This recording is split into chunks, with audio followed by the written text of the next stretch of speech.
America से शुरू हुआ ब्लैक लाइव्स मैटर मूवमेंट अब दुनिया भर में नस्लवाद के खिलाफ बड़े आंदोलन की शक्ल ले चुका है। अमेरिकी अश्वेत जॉर्ज फ्लॉयड की पुलिस कस्टडी में हुई मौत के बाद दुनिया भर में हो रहे हैं प्रदर्शन। अफ्रीकी मूल के अमेरिकी नागरिक जॉर्ज फ्लॉयड की मौत के बाद अब दुनिया भर में प्रदर्शन हो रहे हैं, चाहे वो ब्रिटेन हो या फ्रांस या फिर जर्मनी। हर जगह लोग नस्लवाद के खिलाफ सड़कों पर उतर आए हैं और प्रदर्शन कर रहे हैं। यहाँ तक कि यह विरोध प्रदर्शन एशियाई और लैटिन अमेरिकी देशों में भी जारी है। ब्रिटेन की राजधानी लंदन में नस्लवाद के खिलाफ कितने बड़े पैमाने पर प्रदर्शन हुआ, तस्वीरें देखकर सहज ही अनुमान लगाया जा सकता है। सेंट्रल लंदन की सड़कों पर 1 लाख से ज्यादा लोग उतर आए और अमेरिका के खिलाफ प्रदर्शन किया। इस प्रदर्शन के दौरान लोगों की पुलिस से भिड़ंत भी हो गई, जिसके बाद पुलिस ने बेकाबू प्रदर्शनकारियों को काबू में करने के लिए बल प्रयोग किया। प्रदर्शन कर रहे लोगों ने जॉर्ज फ्लॉयड की हुई मौत के मामले में इंसाफ की मांग की।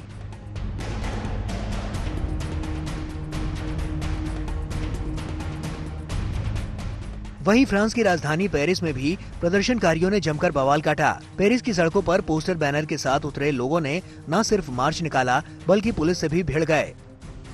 यहाँ भी बेकाबू प्रदर्शनकारियों को काबू में करने के लिए पुलिस ने आंसू गैस के गोले छोड़े और लाठीचार्ज की। इस विरोध प्रदर्शन की वजह से मशहूर एफिल टावर को भी कुछ घंटों के लिए बंद करना पड़ा।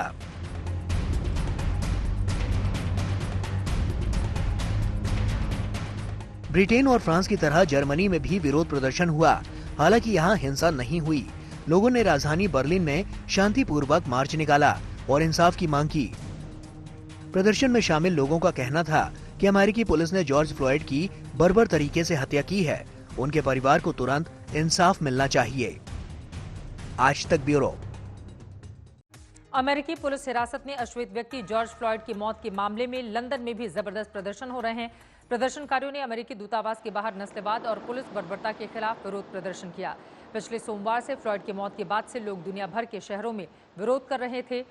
रविवार को लंदन में अमेरिकी दूतावास के बाहर हजारों लोगों ने मार्च निकाला। तस्वीरें देखकर आप अनुमान लगाइए, लंदन की सड़कों पर 1000 से ज्यादा लोग उतर आए और अमेरिका के खिलाफ जमकर विरोध दर्ज कराया। जबकि प्रशासन ने कोरोना वायरस के प्रकोप के चलते लोगों को भीड़ में इकट्ठा होने के लिए मना किया था। अमेरिका में पुलिस हिरासत में अश्वेत व्यक्ति जॉर्ज फ्लॉयड की मौत के मामले में हो रहे प्रदर्शनों का सिलसिला थमता हुआ नजर नहीं आ रहा है। इस घटना के विरोध में दुनिया के अलग अलग हिस्सों में विरोध लगातार जारी है। अमेरिका के बाद अब ब्राजील ने भी विश्व स्वास्थ्य संगठन के खिलाफ मोर्चा खोल दिया है। ब्राजील के राष्ट्रपति बोल्सोनारो ने डोनाल्ड ट्रंप के नक्शे कदम पर चलते हुए अपने देश को WHO से अलग करने की धमकी दी है। राष्ट्रपति बोल्सोनारो ने WHO पर पक्षपात और राजनीति करने का आरोप लगाया है। कोरोना वायरस ने ब्राजील को किस कदर बदरंग किया है, इसका अंदाजा ब्राजील के राष्ट्रपति बोल्सोनारो के ताजा बयान से लगाया जा सकता है। अमेरिका के बाद अब ब्राजील ने भी विश्व स्वास्थ्य संगठन के खिलाफ मोर्चा खोल दिया है। ब्राजील के राष्ट्रपति जायर बोल्सोनारो ने डोनाल्ड ट्रंप के नक्शे कदम पर चलते हुए अपने देश को WHO से अलग करने की धमकी दी है। राष्ट्रपति बोल्सोनारो ने WHO पर पक्षपात और राजनीति करने का आरोप लगाया है। उन्होंने मीडिया को संबोधित करते हुए कहा कि ब्राजील WHO छोड़ने पर विचार करेगा जब तक कि वो पक्षपातपूर्ण राजनीतिक संगठन बनना नहीं छोड़ देता। ब्राजील WHO छोड़ने पर विचार करेगा जब तक कि वो पक्षपातपूर्ण राजनीतिक संगठन बनना नहीं छोड़ देता। ब्राजील में कोविड-19 से हो रही मौतों और मामलों की बढ़ती संख्या बेहद चिंताजनक है। वहां की सरकार के हाथ पांव फूले हुए हैं। बोल्सोनारो की धमकी उस दिन आई जब ब्राजील ने एक दिन में 1005 मौतें दर्ज की, जो कि एक नया रिकॉर्ड था। मौजूदा समय में कोविड-19 मामलों में ब्राजील दुनिया में दूसरे नंबर पर है और मौतों के मामले में तीसरे नंबर पर। बता दें, ब्राजील में कोविड-19 से मरने वालों की संख्या बढ़कर 36,000 से ज्यादा हो गई है, जबकि इस महामारी से 6,76,000 से ज्यादा लोग संक्रमित हो चुके हैं। आपको बता दें कि पिछले महीने अमेरिकी राष्ट्रपति डोनाल्ड ट्रंप ने घोषणा की थी कि अमेरिका WHO के साथ अपने संबंधों को भी समाप्त कर देगा। ब्यूरो रिपोर्ट, आज तक। कोरोना वायरस ने ब्राजील को किस कदर बदरंग कर दिया है, इसका अंदाजा ब्राजील के राष्ट्रपति बोल्सोनारो के ताजा बयान से लगाया जा सकता है। अमेरिका के बाद अब ब्राजील ने भी विश्व स्वास्थ्य संगठन के खिलाफ मोर्चा खोल दिया है। ब्राजील के राष्ट्रपति जायर बोल्सोनारो ने डोनाल्ड ट्रंप के नक्शे कदम पर चलते हुए अपने देश को WHO से अलग करने की धमकी दी है। राष्ट्रपति बोल्सोनारो ने WHO पर पक्षपात और राजनीति करने का आरोप लगाया है। उन्होंने मीडिया को संबोधित करते हुए कहा कि ब्राजील WHO छोड़ने पर विचार करेगा जब तक कि वो पक्षपातपूर्ण राजनीतिक संगठन बनना नहीं छोड़ देता। ब्राजील ने WHO छोड़ने की धमकी दी। अब आगे वो क्या करेगा, ये देखना रहेगा महत्वपूर्ण। जॉर्ज फ्लॉयड की हत्या के बाद जारी आक्रोश में अब अमेरिका के म्यूजिशियन भी शरीक होने लगे हैं।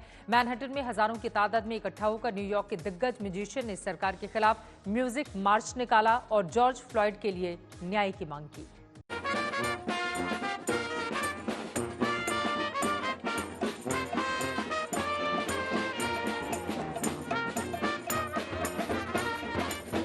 मैनहट्टन की सड़कों पर हाथों में ड्रम, ट्रम्पेट और कार्डबोर्ड लिए ये कोई शौकिया म्यूजिक लवर नहीं है। ये सभी न्यूयॉर्क के दिग्गज म्यूजिशियन हैं, जिन्होंने अमेरिका में जारी रंगभेद और जॉर्ज फ्लॉयड की हत्या के खिलाफ जारी विरोध प्रदर्शन में शामिल होकर ट्रम्प सरकार के खिलाफ नाराजगी जाहिर की और जॉर्ज फ्लॉयड को जल्द से जल्द न्याय दिलाने की मांग की।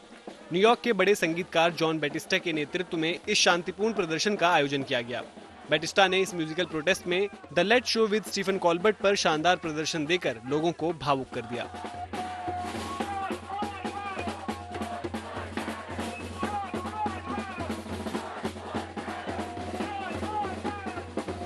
बैटिस्टा ने ट्रम्प प्रशासन के खिलाफ अपने गीत और संगीत के जरिए शांतिपूर्वक प्रदर्शन करते हुए ये बताने की कोशिश की कि अमेरिका में रंगभेद और नस्लभेद की जड़ें गहरी हैं, जिसे उखाड़कर फेंकने का अब समय आ गया है। मैनहट्टन का ये प्रोटेस्ट ब्लैक लाइव मैटर्स के कई विरोध प्रदर्शनों में से एक था, जिसमें जॉर्ज फ्लॉयड के लिए लोगों के मन में भारी संवेदना और सरकार के खिलाफ काफी आक्रोश देखा गया। कई कलाकारों का कहना था कि एक व्हाइट मिनियापोलिस पुलिस अधिकारी ने लगभग 9 मिनट के लिए फ्लॉयड की गर्दन को दबाए रखा और ट्रम्प सरकार अंधी बनी रही और अब सन्न भी दिख रही है। आज तक ब्यूरो। यूरोप में कोरोना का कहर काफी हद तक थमने के बाद जिंदगी पटरी पर लौटने लगी है। नीदरलैंड में न सिर्फ लोग अब घरों से बाहर निकल पा रहे हैं, बल्कि यहां नाइट लाइफ भी शुरू हो गई है।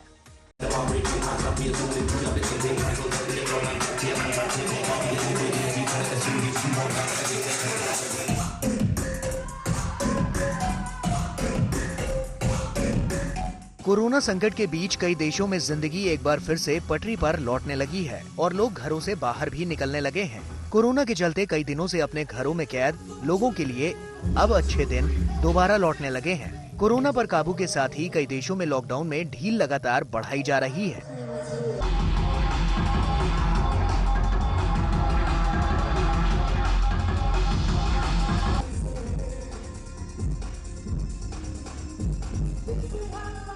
कई जगहों पर लॉकडाउन में ढील से जीवन में रंगीनियां लौटती हुई नजर आने लगी हैं और नाइट लाइफ भी गुलजार होने लगी है।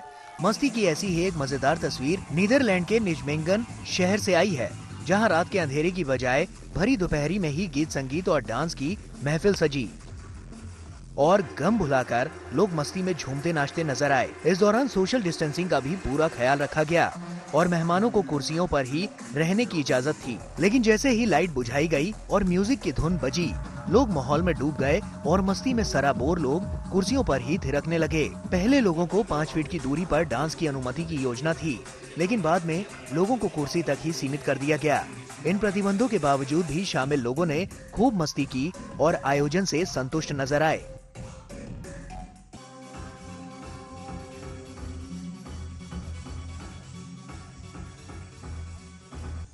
इस खास आयोजन में एक बार में सिर्फ 30 लोगों को शामिल होने की इजाजत दी गई। क्लब की योजना जुलाई से 100 लोगों को शामिल करने की है। हर गेस्ट से 10 यूरो चार्ज किया गया, जिसमें ड्रिंक भी शामिल थी। आज तक ब्यूरो।